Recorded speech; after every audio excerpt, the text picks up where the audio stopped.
তো বন্ধুরা, আজকে আমি আপনাদের শোনাবো গর্ব। খুব দেমাগ ছিল, আর এখন দেখো মুখ দেখাতেও লজ্জা। আমার বারান্দা থেকে পাশের বাড়ির অনিতা বৌদিকে দেখলাম কথাগুলি বলতে। শীতের দুপুরে এই সময় অনেকেই বারান্দায় এসে দাঁড়ায়। যদিও আমার বারান্দায় এই সময় খুব একটা রোদ আসে না, তবুও দুপুরের পরে আমি পূবের এই বারান্দায় এসে বসি। বসে বসে আমার গাছগুলোদের সাথে গল্প করি। আমাকে দেখে অনিতা বৌদি বললেন, কি গো তনিমা, আজ তোমার ছবি আঁকা নেই? আমি উত্তর দিলাম, হ্যাঁ আছে, একটু বাদে গিয়ে শুরু করব। তোমার তো এখন সময়, ছেলে মেয়ে নেই, বেশ মজাতেই আছো। আমি এইসব প্রশ্নের খুব একটা উত্তর দিই না। এই মজায় থাকা নিয়ে যে একটা তীর্যক দৃষ্টি আমার দিকে নিরপেক্ষ করা হয়, সেটা আমার জানা আছে। তাই এই ধরনের মন্তব্যে খুব একটা প্রভাবিত হই না। আমি প্রসঙ্গ বদলিয়ে বললাম, খাওয়া হয়ে গেছে আপনাদের? অনিতা বৌদি হেসে হেসে জবাব দিলেন, হ্যাঁ গো, খেয়ে উঠে এই শিপ্রার সাথে একটু গল্প করছি। তাই ওকে বলছিলাম শ্রাবণীর কথা। কি দেমাগটাই না ছিল ওর মেয়েকে নিয়ে। কি হলো শেষ পর্যন্ত? মুখ কালি করে আবার ফিরে এলো তো বাপের ঘরে। অনিতা বৌদিদের গল্পের যে এখন বেশ একটা রসদ হয়েছে শ্রাবণীদের মেয়ে, সেটা জানাই আছে আমার।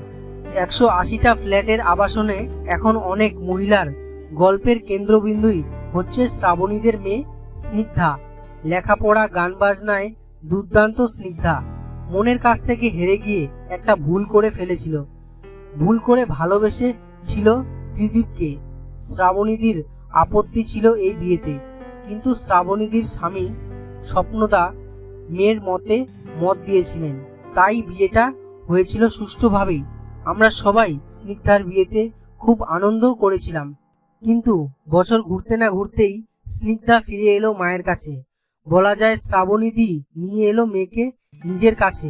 তারপর থেকেই আবাসনের অনেক ফ্ল্যাটেই শুরু হয়েছে গুঞ্জন। কারণ সত্যি মেয়েকে নিয়ে খুব গর্ব ছিল শ্রাবণীদির। এডুকেশনে MA করে নেট পরীক্ষার জন্য প্রস্তুতি নিচ্ছিল স্নিগ্ধা। সাথে স্নিগ্ধার আরও একটা গুণ ছিল, স্নিগ্ধা চমৎকার গান গাইতো। রীতিমতো গুরুজির কাছে তালিম নিত সে। ছোটখাটো রিয়ালিটি শোতে অংশগ্রহণও করেছিল। তাই মেয়েকে নিয়ে শ্রাবণীদির গর্ব করাটা আমার কাছে কোনোদিন অযৌক্তিক মনে হয়নি। যাই হোক, আমি অনিতা বৌদির আলোচনায় অংশগ্রহণ করা থেকে বেরিয়ে আসতে বললাম। আমার ফোন বাজছে বোধহয়, একটু ঘর থেকে ঘুরে এসে কথা বলছি বৌদি। পরের দিন সকালে রিতম অফিসের কাজে উড়িষ্যায় উড়ে গেল। সকালেই ফিরবে সেই দুদিন বাদে।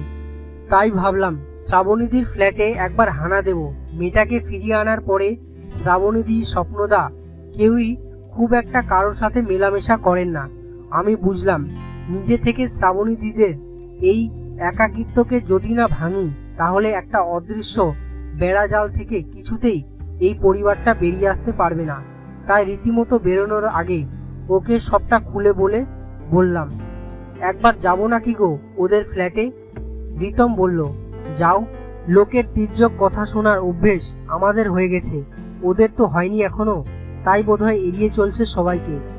ঘুরে আসতে পারো তুমি, অসুবিধে তো কিছু নেই। রিতম বেরিয়ে যেতেই স্নান সেরে চলে গেলাম শ্রাবণীদির ফ্ল্যাটে।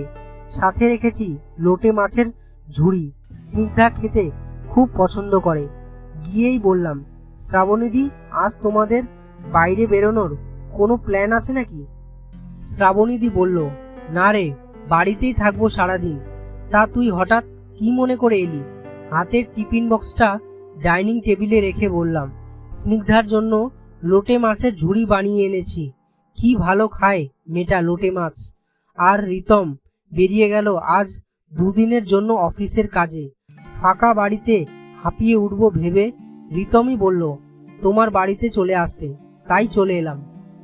তাড়িয়ে দেবে না তো আবার, না জানিয়ে আসলাম বলে? স্নিগ্ধা কই? স্নিগ্ধা, স্নিগ্ধা। দেখলাম স্নিগ্ধা বারান্দায় বসে আছে চুপচাপ। ওর কাছে গিয়ে বললাম, ওর তো স্নিগ্ধা, সেতারটা নিয়ে বস, অনেকদিন তোর গান শুনিনি, একটা গান শোনাতো। স্নিগ্ধা বলল, এখন ইচ্ছে করছে না মাসিমণি, পরে গাইবো, তুমি তো আছো এখন। জোর করলাম না ওকে আর। গিয়ে বসলাম শ্রাবণীদির কাছে। শ্রাবণীদি আমাকে পেয়ে বলল, খুব কি ভুল করলাম রে, মেয়েটাকে নিজের কাছে এনে বিয়ে দিয়ে দিয়েছি বলে কি সব দায়িত্ব থেকে চোখ ফিরিয়ে নেওয়া যায় বল? ত্রিদীপের যে আবার মদের নেশা আছে সেটা তো জানা ছিল না কারোরই। শুধু একটা ছেলের ভালো চাকরি করাটাই কি সব বল? মেয়েটার ছোট ছোট স্বাধীনতাগুলো পর্যন্ত নষ্ট হচ্ছিল ওই বাড়িতে। তবুও তো মেয়েটাকে চলে আসতে বলিনি। স্বামী স্ত্রীর ব্যক্তিগত ব্যাপারে নাক গলায়নি কোনোদিনই। নিজের পছন্দ মতো খাবার খাওয়া, জামা কাপড় পরা, সাজগোজ করা, এমনকি বন্ধু বান্ধবদের সাথে মেলামেশা, সেটাও তো বন্ধ করে দিয়েছিল স্নিগ্ধা, শুধুমাত্র ত্রিদীপকে খুশি করবে বলে। নাক তো গলায়নি একটুকুও মেয়ের সিদ্ধান্তে। কিন্তু যখন গানের অডিশনে চান্স পাওয়ার পরেও ওকে যেতে বাধা দিল ত্রিদীপ, তখন আর মেয়ের পাশে না দাঁড়িয়ে পারিনি রে। ভুল কার হয় না বলতো? মানুষ চেনা কি অতই সহজ? আমরা যদি নিজেরা দেখে শুনে বিয়ে দিতাম স্নিগ্ধার, তাহলে এরকম পরিস্থিতিতে কি ফেলে দিতে পারতাম মেয়েটাকে বল? তাই তোর স্বপ্নদার আপত্তি থাকার সত্ত্বেও স্নিগ্ধা যখন বলল, মা, ভালোবাসার ত্যাগ কি শুধু আমি করব? ত্রিদীপ আমায় ভালোবাসে না? বোম্বেতে গিয়ে প্রতিষ্ঠা পেয়ে গেলে আমার চরিত্র নষ্ট হয়ে যেতে পারে, এই ভয়ে যে স্বামী আমার ক্যারিয়ার নষ্ট করে দিতে চায় সেই স্বামীর সাথে আর ঘর করতে চাই না আমি। বল, তখন কি করে মেয়েটাকে ফেলে রেখে আসি সেই অনিশ্চিত জীবনের মাঝে? জানতাম অনেক কথা হবে, তবুও নিয়ে এলাম আমি। মানুষ চিনতে ভুল করেছে, সেখানে ওর অপরাধটা কোথায়? একবার ঠকেছে বলে কি জীবনটা এভাবে নষ্ট করে দিতে হবে? সামনের দিকে এগিয়ে যাওয়ায় কেন সাহায্য করব না স্নিগ্ধাকে, বলতে পারিস? আজও তো স্নিগ্ধাকে নিয়ে আমার গর্বই হয়। কটা প্রতিযোগী পেরেছে বল এত বড় স্টেজ অবধি পৌঁছতে? তাই স্নিগ্ধা যখন সেই বস্তা পচা দাম্পত্য থেকে বেরিয়ে আসতে চাইল, আমি সমর্থন করেছি মেয়েকে।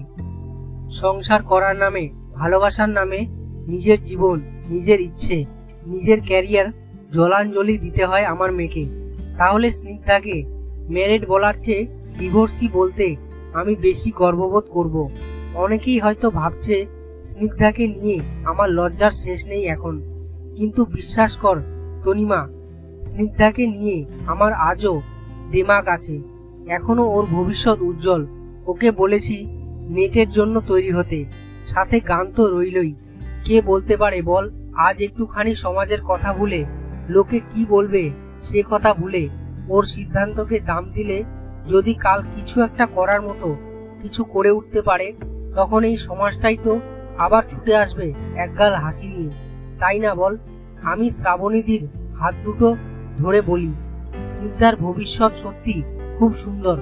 কেন জানো? কারণ ও তোমার মতো একজন মা পেয়েছে।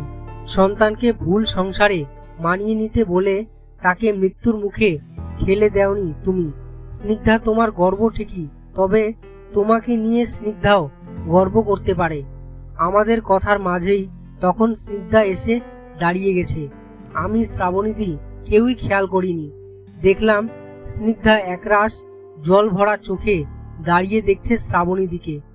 শ্রাবণীদি হাত বাড়িয়ে মেয়েকে কাছে ডাকতেই স্নিগ্ধা ছোট বাচ্চার মতো ঝাঁপিয়ে পড়ল মায়ের বুকে।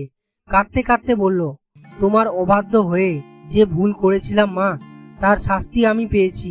আমি তোমায় কথা দিচ্ছি মা, আমি এত বড় উচ্চতায় উঠব যে সবাই তোমাকে দেখিয়ে বলবে, ওই যে স্নিগ্ধা সেনের মা শ্রাবন্তী সেন যাচ্ছে। মা মেয়ের সেই আবেগঘন মুহূর্তের সাক্ষী থাকলাম আমি। সন্তান নেই বলে আমাকেও সমাজের কম কটু কথা শুনতে হয়নি। আমি একজন প্রতিষ্ঠিত অঙ্কন শিল্পী, আমার আঁকার ছবি চড়া দামে বিক্রি হয়। তবুও কিছু মানুষ কানা হুঁশোয় আমার মা হওয়ার অক্ষমতাকে নিয়ে চর্চা করেন। কিন্তু রিতম কোনোদিন আমার প্রতি ওর ভালোবাসার মাত্রা কমায়নি।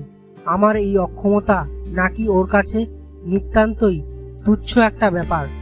রিতম বলে, সন্তান পাবো বলে তোমাকে ভালোবাসিনি পিউ, তোমাকে ভালোবেসেছি বলে সন্তান পাবার ইচ্ছাটা তৈরি হয়েছিল।